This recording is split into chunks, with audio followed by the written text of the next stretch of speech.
ಸ್ಯಾಂಡಲ್ವುಡ್ನ director Nandkishore ವಿರುದ್ಧ ವಂಚನೆ ಆರೋಪ ಕೇಳಿಬಂದಿದೆ. ಯುವ ನಟ ಶಬರೀಶ್ ಶೆಟ್ಟಿ ಎಂಬುವರಿಂದ 22 ಲಕ್ಷ ರೂಪಾಯಿ ಸಾಲ ಪಡೆದಿದ್ರಂತೆ. ಹಣ ಪಡೆದು ಬಡ್ಡಿಯನ್ನು ನೀಡದೆ ಸತಾಯಿಸಿದ್ದಾರೆ. ಇದರಿಂದ ಸಂಕಷ್ಟಕ್ಕೊಳಗಾದ ಶಬರೀಶ್ ಶೆಟ್ಟಿ ಈ ಹಿಂದೆ ಪೊಲೀಸ್ ಠಾಣೆಗೆ ದೂರು ನೀಡಲು ಮುಂದಾಗಿದ್ರು.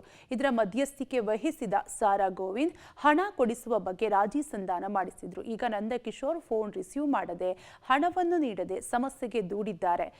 ಒಂದು ವೇಳೆ ನಾನು ಸತ್ತರೆ ಅದಕ್ಕೆ ನಿರ್ದೇಶಕ ನಂದಕಿಶೋರ್, ನಿರ್ಮಾಪಕ ಸಾರಾ ಗೋವಿಂದ್ ಕಾರಣ ಎಂದು ವಿಡಿಯೋದಲ್ಲಿ ಆತ್ಮಹತ್ಯೆ ಬೆದರಿಕೆ ಹಾಕಿದ್ದಾರೆ. ಒಟ್ನಲ್ಲಿ ಸ್ಯಾಂಡಲ್ವುಡ್ನ ಡೈರೆಕ್ಟರ್ ನಂದಕಿಶೋರ್ ವಿರುದ್ಧ ವಂಚನೆ ಆರೋಪ ಈಗ ಕೇಳಿಬಂದಿದ್ದು, ಯುವ ನಟ ಶಬರೀಶ್ ಶೆಟ್ಟಿ ಎಂಬುವರಿಂದ ಸುಮಾರು 22 ಲಕ್ಷ ರೂಪಾಯಿ ಸಾಲ ಪಡೆದಿದ್ರಂತೆ. ಹಣ ಪಡೆದು ಬಡ್ಡಿಯನ್ನು ನೀಡದೆ ಕೂಡ ಸತಾಯಿಸ್ತಾ ಇದ್ದು, ಇದರಿಂದ ಸಂಕಷ್ಟಕ್ಕೊಳಗಾದ ಶಬರೀಶ್ ಶೆಟ್ಟಿ ಈ ಹಿಂದೆ ಪೊಲೀಸ್ ಠಾಣೆಗೆ ದೂರು ನೀಡಲು ಕೂಡ ಮುಂದಾಗಿದ್ರು. ಅಣ್ಣ ನಮಸ್ತೆ ಅಣ್ಣ.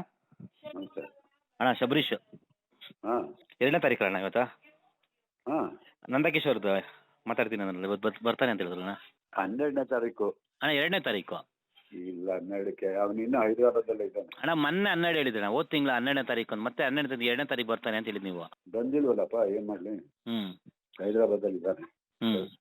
ಅಲ್ಲ ಅಣ್ಣ ಅವ್ನು ಬರ್ಲಿಲ್ಲ. ನಾನೇನು ನೀವೇ ತಾನೇ ಮಾತಾಡ್ತೀನಿ ಅಂತ ಹೇಳಿದ್ದು. ನೀವೇ ತಾನೇ ಮಾತಾಡ್ತೀನಿ ಅವನ ಹತ್ರ ಅಂತ ಫೋನ್ ಮಾಡಿದ್ರೆ. ನೀನು ಅಲ್ಲ ಅವ್ನು ಬರ್ಲಿಲ್ಲ ಅಣ್ಣ, ಅವ್ನು ನೀವೇ ತಾನೇ ಮಾತಾಡ್ತೀನಿ ಅಂದ್ರಲ್ಲ, ಅದಕ್ಕೆ ಹೇಳ್ತಾ ಇದ್ದೀನಿ ಅಂದೆ. ಮಾತಾಡ್ತೀನಿ. ಅದಾದಮೇಲೆ ನಾನು ಗೋವಿಂದಣ್ಣವ್ರಿಗೆ, ಅಣ್ಣ ಈ ಥರ ಮಾಡಬೇಡಿ, ಡೇಟ್ ಸುಮ್ಮನೆ ಮುಂದೆ ತಳ್ಕೊಂಡೋಗ್ಬಿಡಿ, ನಾನೇನೋ ಮಾಡಿ ಕಂಪ್ಲೇಂಟ್ ಕೊಟ್ಟು ನಾನು ಹಿಂಗೋ ಪೊಲೀಸ್ ಮುಖಾಂತರ FIR ಮಾಡಿಸಿ ನಂದಕಿಶೋರ್ ಕರ್ಸ್ಕೊತಾ ಇದ್ದೆ. ನೀವು ಬಂದ್ರಿ ಅಂತ ನಾನು ನಿಮ್ಮ ಮಾತು ಬೆಲೆ ಕೊಟ್ಟು ಸೈಲೆಂಟ್ ಆದೆ.